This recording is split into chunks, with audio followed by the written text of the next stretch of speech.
Do I have something that I want to share for you? You know what? Between you and I, really and real close, it's going to be between you, myself, and the governor. I have something special for you. Dr. Bernard Lafayette, civil rights icon and program director to Dr. Martin Luther King Jr.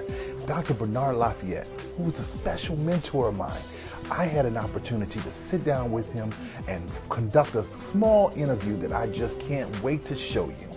I have a dream that one day every valley shall be exalted. Every hill and mountain shall be made low, the rough places will be made plain, and the crooked places will be made straight, and the glory of the Lord shall be revealed, and all flesh shall see it together. I have a dream today.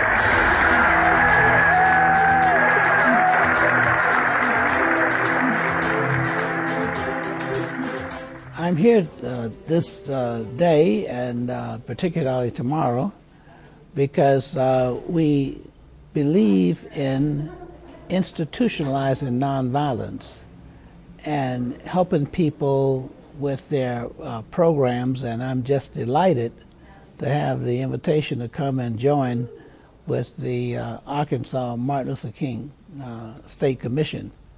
And I really look forward to meeting the young people and encouraging them and supporting the program here in Arkansas. One of the reasons I do what I'm doing is because from my early childhood experiences, I lived in segregation. I understood that the whole purpose of segregation was to get people to feel that they were inferior to other people. And also the segregation, on the other hand, was for the purpose of getting some people to feel that they were better than other people. And I never accepted that. So that was the thing that motivated me to try to do something to change the conditions.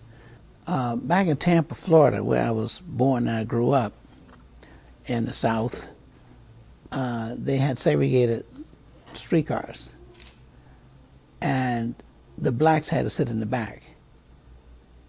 And the policy and practice was that blacks would put their money in the receptacle in the front of the streetcar, disembark, and then walk on the outside down the side of the trolley car, and then they would board through the rear door because they were going to sit in the rear. So they weren't allowed to walk down the aisle, but they had to walk outside even in the rain and inclement weather. The other thing that would happen is that we would run, because sometimes the conductor would close the door and fold up the steps and take off with their money. And on one occasion this happened with my grandmother and I, and I would run ahead. I was about 7 years old, and I would try to hold the door, because as long as you can hold the door, you can jump on the streetcar, because the steps would be down. So what happened is my grandmother fell right down in the middle of the street because the heels of a shoe got caught in the cobblestone cracks around the track. There were little, stones, and they were, had cracks in them. She was a large woman, and she fell. I mean, it was a deep fall. And here I was, a little boy, trying to pick her up with one hand and trying to hold the door with the other. And I never will. I mean, my emotional memory is just as sharp. I felt like someone had taken a sword and taken this sword and cut me in half. I was stretched out both ways. And I remember this. And there are people who say that at age 7, there's something in your life that you always remember. Absolutely. And my memory was this. I said to myself, when I get grown, I'm going to do something about this problem. Right. So I always had a passion for going against the grain, trying to change things. Now, some people say, well, I got involved because I wanted to, make things better for my children and my grandchildren, those who will come after me. Well, to be honest, my confession is I wanted things to be better for my grandmother. And that's why there was such an urgency. I was 7 years old, so I didn't have grandchildren in mind. But I knew what my grandmother had suffered and my mother had suffered. And I wanted to happen so fast that at least the rest of their years that they would live, they, would be able to be treated with dignity and respect, and that kind of thing. So that's what I wanted to see happen. So the moment I got a chance to get involved in this movement, when I was in Nashville as a student, sit-in started, I jumped right on it, no question about it. I said, this is what I've been looking for. When we got involved in Nashville, one of the things that I was looking at was the fact that Martin Luther King had succeeded in that movement in Montgomery. I mean, this was in Deep South. I mean, like Montgomery, Alabama, that's a little different from, say, Virginia, all right, Maryland, upstate, still in the South, but, kind of on the borders. This was Deep South, Montgomery. Of all places, the cradle of the Confederacy. This was the birthplace of the Confederacy. Okay? That was the headquarters, the capital of segregation, okay, and discrimination. Robert E. Lee, all that. So if he were able to change, okay, anything that would benefit black people in Montgomery, Alabama, we could do it anywhere, all right? So this is one of the things that I looked at. And I say, well, his method that he used, this nonviolence. Well, the first time I met Dr. Martin Luther King was in Nashville. He came to visit those of us who were involved in the sit-ins in Nashville because we subscribed to his philosophy and his methodology, and we were taught that. And we did succeed based on using his approach. And he came to a rally we had at Fisk University Gymnasium. And Martin Luther King said this. He said, I came not to bring inspiration, but I came to gain inspiration from you and the work that you've done and success. I thought that was the highest compliment any group could be paid. That's when I got to know or see Martin Luther King. Now, we shook his hand and that kind of thing. But I really got to spend some time with him that summer of 1960 in Miami, Florida, because the Congress of Racial Equality, CORE, had what they call a interracial action workshop. It was at the Sir John Hotel down in Miami, Florida. And we, from Nashville, were invited to participate. And since I was from Florida and was going to be in Tampa that summer, the group selected me to go and represent the Nashville student group. And here we were, and it was 10 days, because we spent most of the time in jail. But Martin Luther King was the resource person there, and he was talking to us, etc. So there we were for the break, for lunch, and students were, after lunch would take off and go to the beach. That was a little downtime for us. They had their, towels and all bathing suits and taking off, with the girls going to the beach. And I was ready to go. And I looked around on the pool side, and there was Martin Luther King by himself in his shirt sleeve. And I looked around to see if anybody was, coming or whatever. And he was just sitting there. So I put down my towel, okay? And I went and sat with him for 2 hours. Just the two of us. Nobody even came to join us. And that's when he got to know me, because of all the questions I asked him. Okay. And there was such a great, opportunity for me to be sitting there with, someone who was my mentor, and I admired him so much. And most of the questions I asked him were more like theological questions and that sort of thing, etc.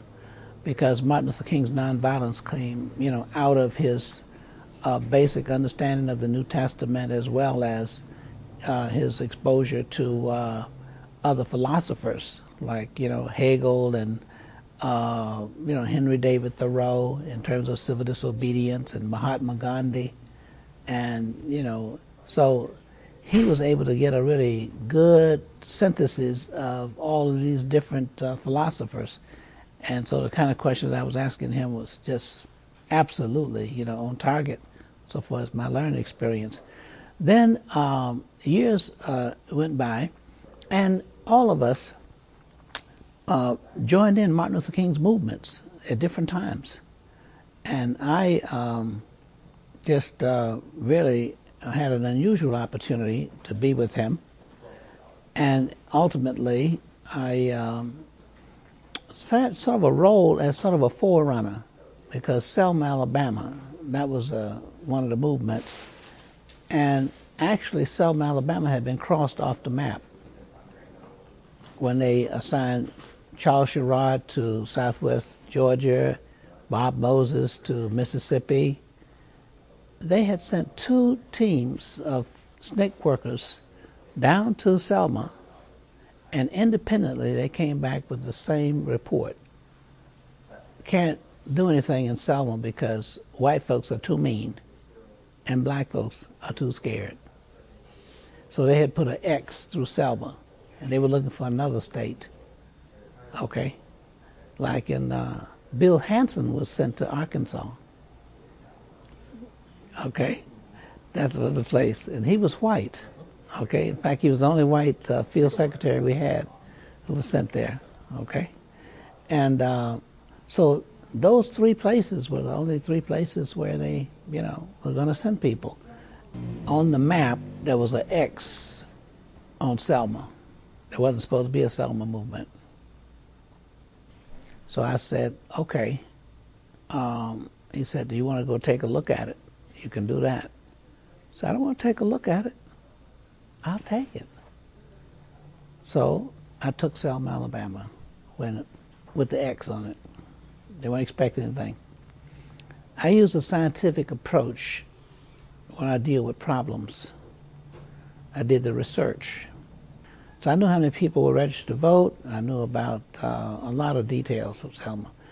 Well, once we got the Selma movement off the ground, then Martin Luther King came in to give impetus to it. And that was the kind of role that Martin Luther King played. Same thing in Albany, all right? Same thing in Montgomery. They made him the president of the Montgomery Improvement Association, and he was a new boy on the block. But he was very bright, intelligent. That church he was in had a reputation because the previous minister was very outspoken. So besides, nobody, had any kind of history of bad relationships with Martin Luther King. I mean, even the ministers, over a period of time, sometimes people have conflicts and, even rivalry, okay. But with him, they accepted him, new boy on the block. And he was bright, intelligent, and I mean, preachers had PhDs, pastors. That just wasn't one of the necessary things to pastor a church, you know what I'm talking about? In fact, some people might have thought it was prohibitive to have a PhD. But Martin Luther King was there. And so, back to Selma, his role, Martin Luther King's role, was to give the kind of leadership to carry it forward and made a movement. The kind of leadership that Martin Luther King had helped people take what would be a protest and make it out of a movement because of the support that he was able to bring to the situation and the way he was able to articulate the problem. It made it a movement. So the Selma movement, and then I went to Chicago, and Martin Luther King came to Chicago, And so eventually Martin Luther King called me, in fact I was in Chicago, to come and work with SCLC in Atlanta.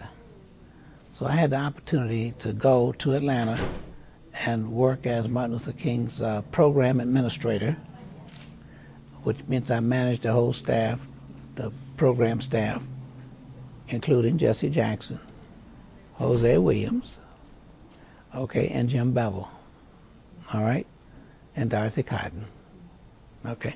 I was over all the program staff, all right. They were directors of projects, okay. Now, then Martin Luther King appointed me as the national coordinator for the Poor People's Campaign. Because when he recruited me and he called me, he told me, he said, I need you to come down here now because we're going to restructure the Southern Christian Leadership Conference and I need you to come down. So I said, well, could you send me a job description? He said, come down here and we'll get one together. Okay, whatever.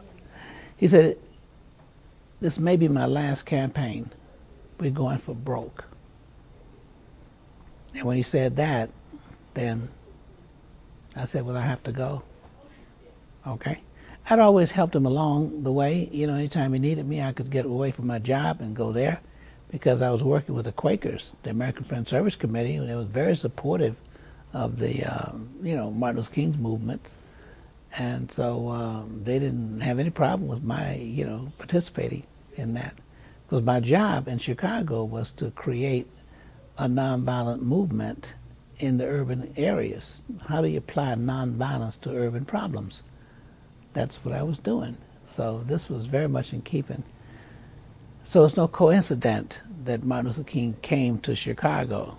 Main reason was because I was there and Jim Bevel was there, who was his director of direct action. So that meant wherever the director of direct action was going to be, that's where Martin Luther King was going to be, you know, with the direct action part. So that's the reason he really moved to Chicago. So it was an unusual opportunity to work with him.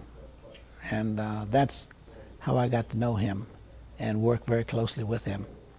When I was assigned to go to Selma, Alabama, I was able to operate my own way because no one was expecting anything to happen because they already had an X. My job was to take the X and do 80 degrees. And if you do 80 degrees with an X, you get a plus. So my job was to take an X and make it out a plus. Okay? So, even though it was understood I was there to help people get registered to vote because there was a lawsuit that was from the Justice Department. U.S. Justice Department had a suit against Dallas County and a number of other counties, and the lawsuit prohibited anyone from interfering with people who are trying to exercise their rights as citizens and to register and vote. So Robert Kennedy, okay, an Attorney General, had those suits filed, all right? Now, we had to get people to attempt to register to vote in order to determine whether or not they were being rejected. Because if you didn't have anybody applying, then you wouldn't be able to measure, okay, that resistance. So our job was to get people to go down. And it was dangerous for people to go down and attempt to register to vote in numbers because they would get reprisal.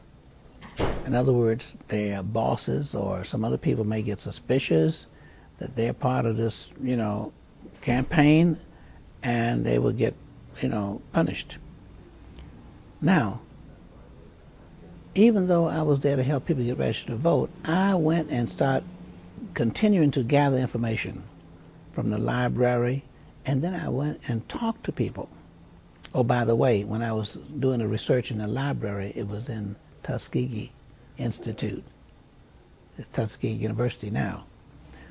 But while I was in those files looking for information on the kind of incidents of violence and oppression that occurred in Dallas County, there was a fellow who was doing a book, and he was from New York, okay, a young Jewish fella, and he was in the same files, but he was looking for newspaper clippings, and he had this large camera, and he would take front page articles in the newspaper on the lynchings of black people.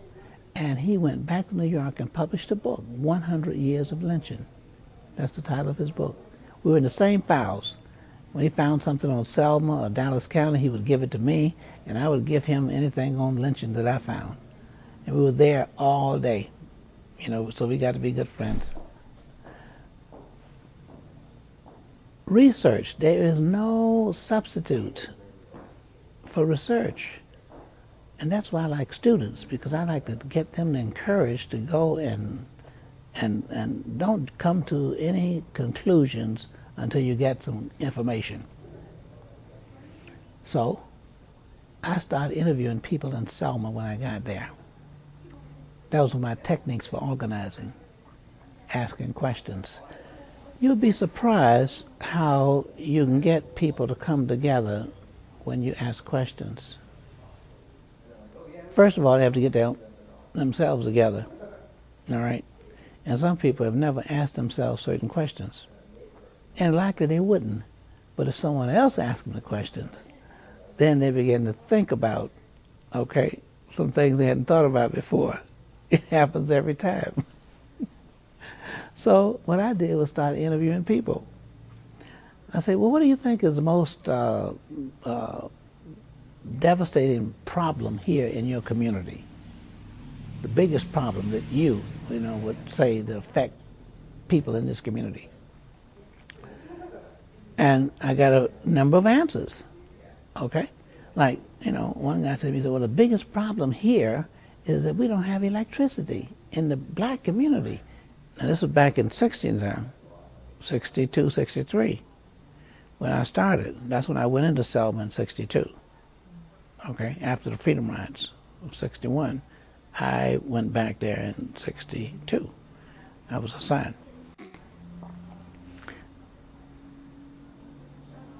Where the black community in some places, they didn't have electricity.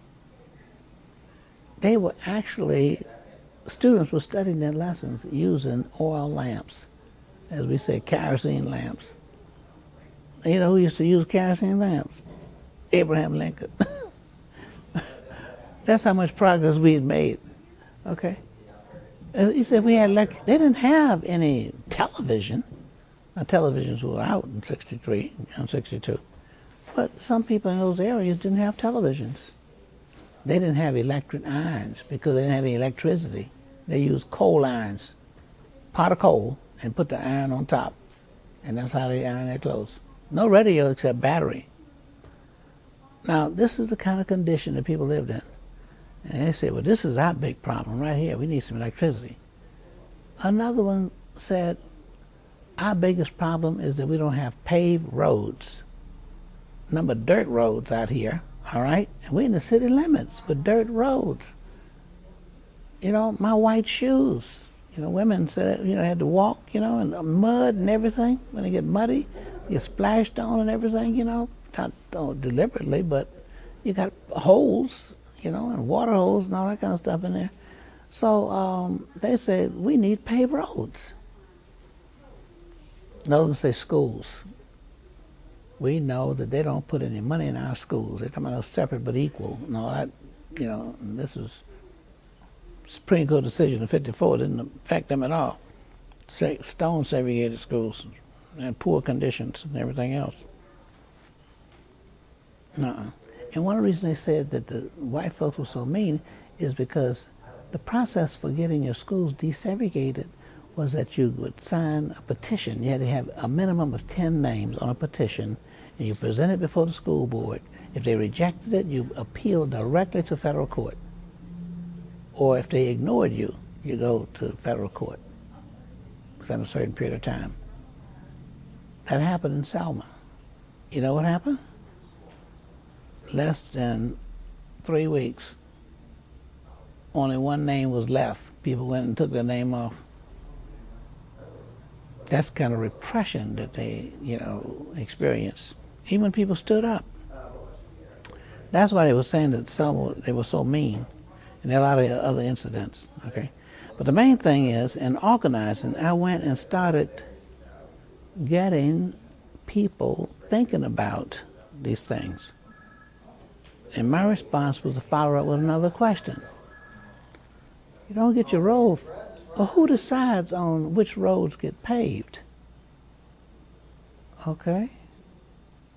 How did they get in that position? Okay?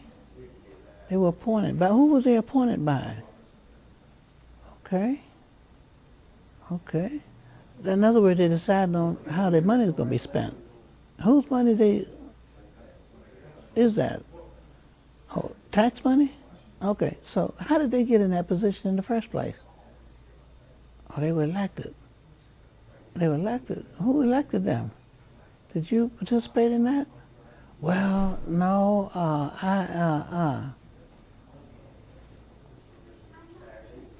Schools, roads, electricity, that's all decided by people who are elected.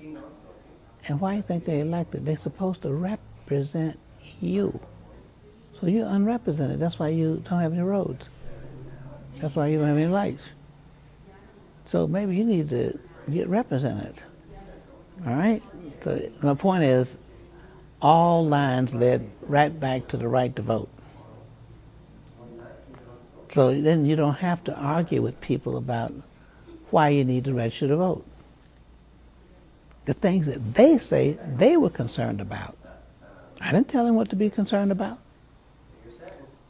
The effective organizing is how you bring people to conclusions that relate to their interests. That's the first step. The next step is to get them to recognize that there are other people who feel the same way.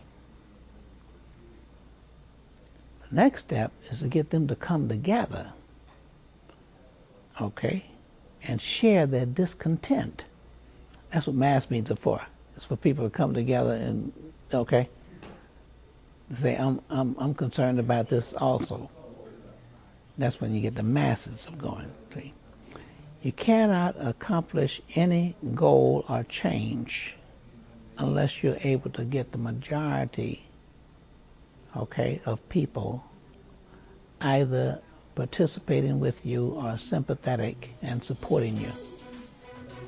Well, that's it for today. We were only able to show you a small segment of the interview of Dr. Bernard Lafayette. But to view more, please go to our website at www.arkingdream.org, and you can view it in its entirety. I have a dream that one day every valley shall be exalted. Every hill and mountain shall be made low, the rough places will be made plain, and the crooked places will be made straight, and the glory of the Lord shall be revealed, and all flesh shall see it together.